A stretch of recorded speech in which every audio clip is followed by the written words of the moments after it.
Hello Bacha Party, I hope you all are doing well. So today in this video we will discuss some of the important vectors.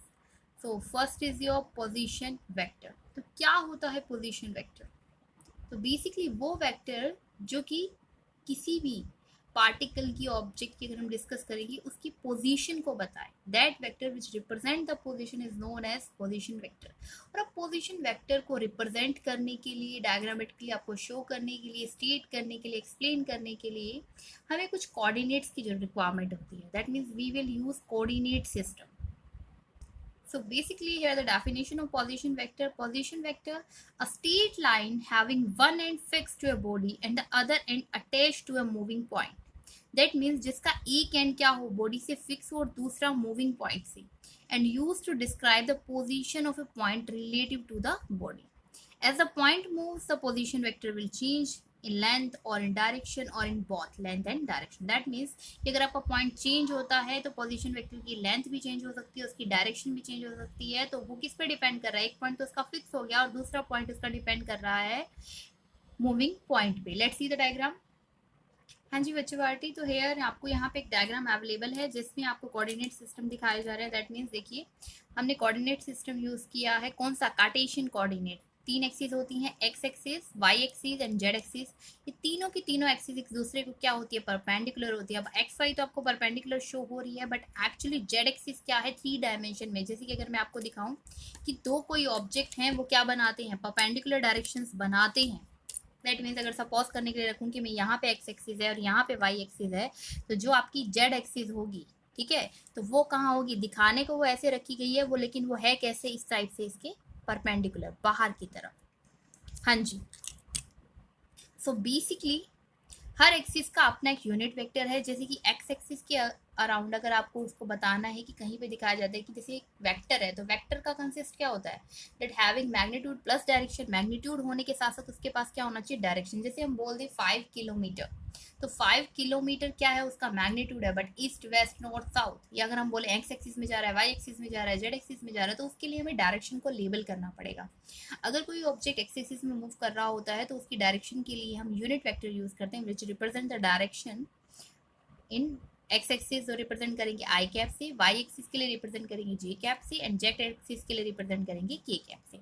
मान लीजिए यहाँ random कोई point P ले लिया आपने, तो इस पी पॉइंट के कितने कोऑर्डिनेट होंगे? क्योंकि ये कार्टेशियन कोऑर्डिनेट में है प्रेजेंट पॉइंट, तो इसके 3 कोऑर्डिनेट होंगे, एक एक्स कोऑर्डिनेट, एक वाई कोऑर्डिनेट, एक जेड कोऑर्डिनेट।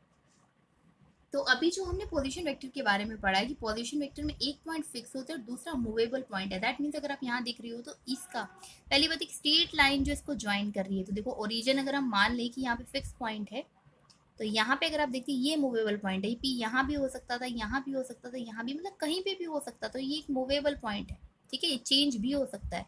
तो स्ट्रेट लाइन जो फिक्स पॉइंट से मूवेबल पॉइंट को कनेक्ट करती है उसको हम पोजीशन वेक्टर लिखते हैं, और काफी बार उसको आर वेक्टर से रिप्रेजेंट किया जाता है, आर के ऊपर ऐसे वेक्टर्स। हाँ जी, नॉर्मली हमने लिखा है यहाँ पे in the coordinate system the line joining the origin to the point P in a system is called position vector of point P. Now अगर हमें रिप्रेजेंट करना है दैट ओपी किसके कंसिस्ट होगा, मतलब ओपी जो इसकी यहाँ पे बता रही है पोजीशन वेक्टर आर ही है, तो एक्स किसके लिए? मैग्नीट्यूड, एक्स डायरेक्शन में जितना भी हो, आई कैप उसी का डायरेक्शन। ऐसे ही वाई इंटू में जे कैप, दैट मीन्स वाई उसका क्या है? मैग्नीट्यूड, जे कैप उसकी क्या है? डायरेक्शन। ऐसे ही जेड, जेड आपका क्या रिप्रेजेंट करेगा? उसका मैग्नीट्यूड, और के कैप उसकी क्या रिप्रेजेंट करेगा? डायरेक्शन को।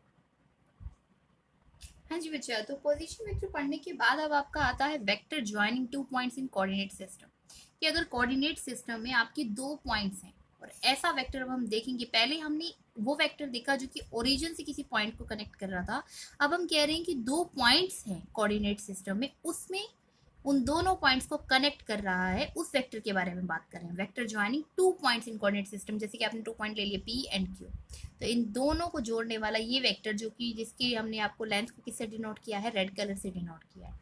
तो सबसे पहले position vector of P, P का पोजीशन वेक्टर क्या हो जाएगा? अगर मान लीजिए पी कोई है तो अब यहाँ पे कोऑर्डिनेट्स हम कंसीडर करेंगे, कौन से कंसीडर करेंगे? x1 y1 and z1। तो यहाँ पे आप कंसीडर लेंगे 3 coordinate x1 y1 and z1। ऐसे ही q के लिए दूसरे पॉइंट हो जाएंगे, q के लिए कौन सा हो जाएगा? x2, इस पॉइंट के लिए x2 y2 and z2।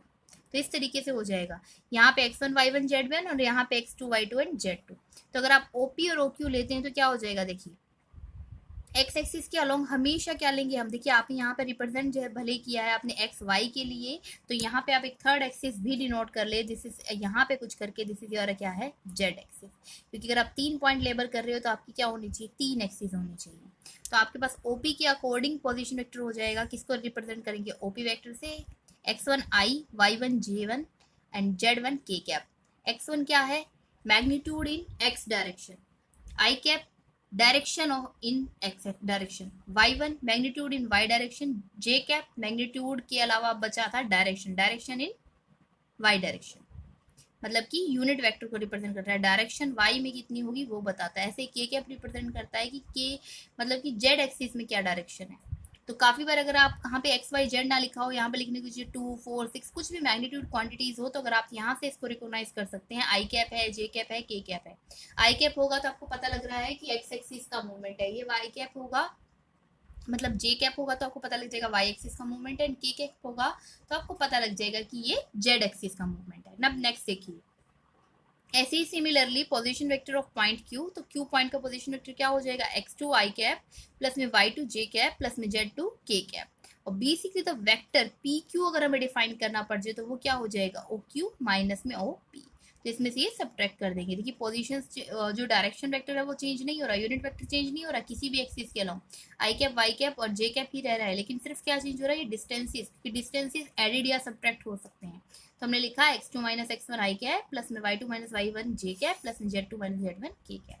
So in such a way you can show of how a vector can join the 2 point in any of the coordinate system. If you're taking the coordinate system consists of 3 coordinates, तो यहाँ पे आपके पास x y z थी, अगर आप 2 लेते तो plane बन जाता और एक कोऑर्डिनेट भी हो सकता था, ठीक है। तो जिस तरीके से हम उसको रिप्रेजेंट करना चाहते हैं, अगर हम उसको 3 डायमेंशन में रिप्रेजेंट करना चाहते हैं तो हम 3 कोऑर्डिनेट लेंगे, 2 डायमेंशन में रिप्रेजेंट करना चाहते हैं तो 2 कोऑर्डिनेट लेंगे, एंड 1 डायमेंशन में रिप्रेजेंट करना चाहते हैं तो 1 कोऑर्डिनेट लेंगे। सो इन सच ए वे दिस प्रोसीड आउट। हाँ जी party. So after discussing about the position vector, now we will discuss about the displacement vector. तो basically displacement vector क्या होता है, देखिए यहाँ displacement is a vector whose length is the shortest distance from the initial to the final position of a point P undergoing motion. That means कि जो point P अभी हम फिक्स करके आपको दिखा रहे थे कि पहली बात तो position vector क्या होगा, एक point उसका फिक्स होगा, दूसरा point इसका मूवेबल होगा और जो लाइन उसको कनेक्ट करेगी वो position vector होगा। नाउ डिस्प्लेसमेंट में कह रहे हैं वो शॉर्टेस्ट डिस्टेंस के बारे में बात करनी है, इनिशियल पोजीशन से और जो पॉइंट पी अंडरगोइंग मोशन में है जो कि मूव कर रहा है उसके बारे में। नाउ देखिए इसकी कंस्ट्रक्शन को समझने के लिए हमने यहाँ पे कुछ कंसिडरेशंस लिए हैं, like that consider particle moving along a curved path in X Y plane. सबसे पहले हम क्या करने वाले, एक फिगर में आपको शो करेंगे कि कोई पार्टिकल कर्ड पाथ शो कर रहा है किसमें, एक्स वाई प्लेन में। जैसे कि मैंने आपको यहाँ पे रिप्रेजेंट किया है कि हमारे पास यहाँ पे एक्स वाई प्लेन है, ठीक है। इस एक्स वाई प्लेन में हम बोलते हैं आपको कि कोई पार्टिकल कर्ड पाथ फॉलो कर रहा है, लाइक आप सपोज कर लीजिए कि कुछ इस तरीके से कोई पार्टिकल ऐसे मूव कर रहा है। ओके देन इसके बाद देखते हैं कि स्टेटमेंट हमें क्या करने को कह रही है। Let's see, suppose at any time particle is at point P after some time t is at point Q where point P and Q represent the position of particle at two different points. That means ये कह रहे हैं कि आप suppose कर लीजिए किसी time पे पार्टिकल P पॉइंट पे था, जैसे मान लीजिए इस डायग्राम में मान लेते हैं कि यहाँ पे कोई P पॉइंट है, यहाँ पे पार्टिकल था स्टार्टिंग में इनिशियली, कुछ टाइम के बाद वो पार्टिकल कहाँ है, इस पॉइंट पे हम मान लेते हैं कि यहाँ कोई पॉइंट है Q, और ये कह रही हैं कि दो डिफरेंट पॉइंट्स पे क्या होंगी, दो डिफरेंट पोजीशन होंगी पार्टिकल्स की। तो अब with by making some regulations and by using scale you can draw this diagram. Let's सी।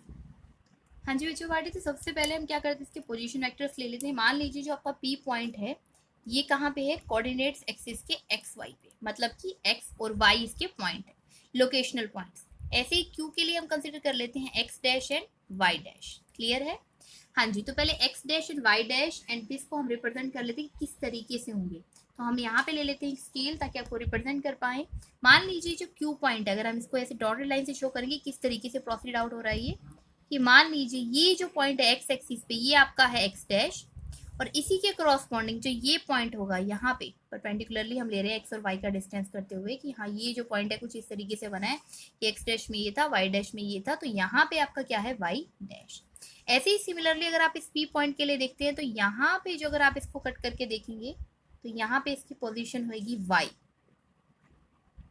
ठीक है, ये आपका y डैश था और इसके लिए क्या है y। और अगर आप इस पॉइंट को x एक्सिस पे कनेक्ट करते हैं तो आपके पास किस की वैल्यू आ जाएगी, x। ओके फाइन, देखिए इस तरीके से। नाउ ये जो डिस्टेंस होता है, अगर हम देखना चाहें x से x डैश का डिस्टेंस, ठीक है, अगर हम देखें फाइनल माइनस इनिशियल, अगर हम कुछ भी करें इस तरीके से, तो ये जो डिस्टेंस है आपका, ये आपका होगा बच्चा डेल्टा x से रिप्रेजेंट करेंगे अभी से। अगर आप y के सिस्टम में देखना चाहते हैं, जैसे कि चेंज है दो पॉइंट्स के बीच में, तो यहाँ पे जो डिफरेंस होगा इसको हम डेल्टा y से रिप्रेजेंट करेंगे, ठीक है, कुछ ऐसे डेल्टा वाई से। और अब अगर आपको दिखाई दे रहा है पोजीशन वेक्टर के लिए, पोजीशन वेक्टर के लिए हम आपको दूसरा कलर लेके शो करते हैं। अब देखिए सबसे पहले पोजीशन वेक्टर, मान लीजिए जो लाइन इस पी पॉइंट को टच करेगी, पी पॉइंट को, दैट मीन्स ओरिजिन से जो लाइन इस पी पॉइंट को कनेक्ट करेगी, तो अब हम इस पी पॉइंट को कोई लाइन कनेक्ट करते हैं, लाइक एस आपने इस तरीके से यहाँ पे ये लाइन कनेक्ट कर दी। हाँ जी, नाउ जिस तरीके से यहाँ पे लाइन कनेक्ट हुई है, इसी को हम रिप्रेजेंट कर रहे हैं कि ये आपका कौन सा वेक्टर है, पोजीशन वेक्टर है आर, ठीक है, मतलब आर पोजीशन वेक्टर। नाउ दूसरी लाइन जो है इस ओरिजिन से इस क्यू पॉइंट को कनेक्ट करती है, तो ये पोजीशन वेक्टर हमने ले लिया आर डैश। जैसे कि हम इसके कोऑर्डिनेट लिए एक्स डैश वाई डैश, ऐसे ही हम इसको लेके चल रहे हैं आर डैश। तो फाइनली जो इन दोनों को कनेक्ट करेगी, दैट मीन्स पी से क्यू को, तो वो आपका क्या हो जाएगा, चेंज इन पोजीशन वेक्टर, जिसको हम रिप्रेजेंट करेंगे डेल्टा आर से। जैसे चेंज इन एक्स एक्सिस का डिस्टेंस था तो डेल्टा एक्स से हुआ, वाई एक्सिस का तो डेल्टा वाई से हुआ, ऐसे ही अब पोजीशन वेक्टर का हुआ तो उसे हमने किससे लिखा, डेल्टा आर से। हाँ जी बच्चों पार्टी, अगर आप क्या बताना चाहते हैं, पोजीशन वेक्टर को रिप्रेजेंट करना चाहते हैं, जैसे कि आर वेक्टर है, पी पॉइंट की पोजीशन अगर आप बताना चाहते हो, देखिए लोकेशनल पॉइंट्स क्या हैं, एक्स और वाई, तो हम इसे लिख सकते हैं किस तरीके से, एक्स आई कैप, आई कैप क्यों, अलोंग बता रहे हैं हम एक्स डायरेक्शन में, वाई प्लस में वाई इंटू जे कैप, जे कैप बता रहे हैं हम वाई डायरेक्शन के लिए, यूनिट वेक्टर है। हाँ जी, देखिए अब हमने जेड नहीं लिखा, क्यों, क्योंकि जो हमने यहाँ पे कंसिडर किया है वो 2 डायमेंशनल लिया है, दैट मीन्स प्लेन लिया है, 2 डायमेंशन लिए है, इसलिए आपके पास 2 डायमेंशनल का ही मैग्नीट्यूड है, 2 ही डायमेंशन की डायरेक्शन है।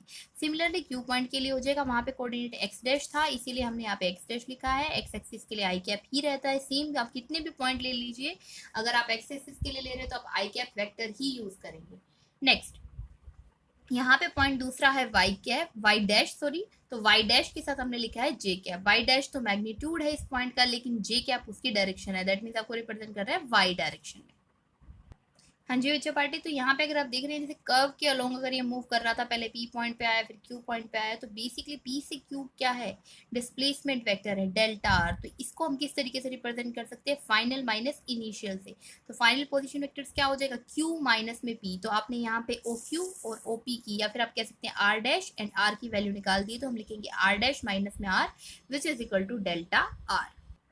हाँ जी बच्चों पार्टी, तो हमने यहाँ लिख के रखा है delta R is equal to R dash minus में आर, तो अभी आपको आर डैश की वैल्यू कैलकुलेट करके दिखाई, that's X dash I cap plus में Y dash J cap minus में एक्स आई प्लस में वाई जे कैप। इस तरीके से अगर आप लिखेंगे, इसमें सेम कोऑर्डिनेट्स को अलग कर लीजिए, दैट मीन्स आई कैप अगर हम देखते हैं दोनों के लिए कॉमन है, बाहर ले लिया, जे कैप कॉमन है, तो आपके पास जो एक्स डैश माइनस एक्स है वो क्या है, डेल्टा एक्स, मतलब चेंज इन एक्स डायरेक्शन का जो चेंज था, वाई डायरेक्शन का जो चेंज था, तो यही हमने यहाँ पे रिप्रेजेंट किया। तो इस तरीके से ये जो आप देख रहे हो कि देखो डिस्प्लेसमेंट वेक्टर आ गया आपका, ठीक है, 2 पॉइंट्स के लिए, और उनके लिए जो x और y में था वहां पे भी डिस्प्लेसमेंट आ गया, displacement in x direction, displacement in y direction and displacement in a vector. हाँ जी बच्चों party, so next is your average velocity vector. तो बेसिकली एवरेज वेलोसिटी वेक्टर होता क्या है, the average velocity vector is a vector in the direction of the final displacement and has a magnitude of displacement divided by time. तो basically अगर आपने अभी जैसे calculate किया है डिस्प्लेसमेंट वेक्टर को, डिस्प्लेसमेंट को ही अगर आप टाइम से डिवाइड कर देते हैं तो आपके पास एवरेज वेलोसिटी वेक्टर आ जाए।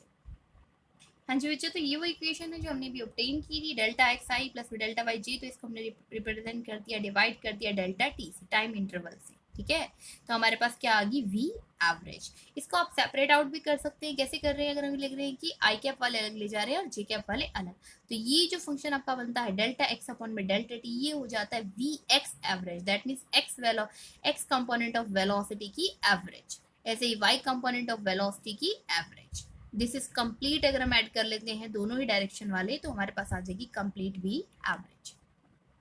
हाँ जी बच्चों, तो यहाँ पे एक दो बहुत इंपॉर्टेंट पॉइंट है, देखिए that magnitude of delta R is always a straight line distance from P to Q regardless of any shape of actual path taken by the particle। तो बेसिकली आपको ये समझाने की कोशिश कर रहे हैं ये कि डेल्टा आर हमेशा स्टेट ही होगा। आपकी लाइन जो ज्वाइन करती है P से Q वो हमेशा स्टेट ही होगी, चाहे आपका शेप ऑफ कर्व कुछ भी हो। ठीक है, वो पार्टिकल किसी भी शेप में मूव कर रहा है, लेकिन अगर आप डेल्टा आर निकालते हैं, मैग्नीट्यूड निकालते हैं, वो हमेशा क्या होता है, शॉर्टेस्ट डिस्टेंस होता है। शॉर्टेस्ट डिस्टेंस हमेशा स्टेट की फॉर्मेशन में ही होता है। Like I am gonna show you.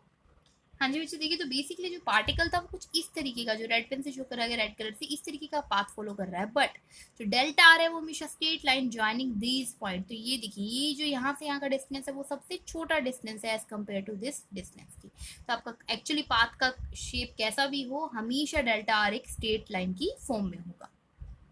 Next, hence V average of particle from P to Q in time interval delta t would be same for any path taken by the particle. So this is all about the position vector, displacement vector and average velocity vector. Hope is it all clear to you?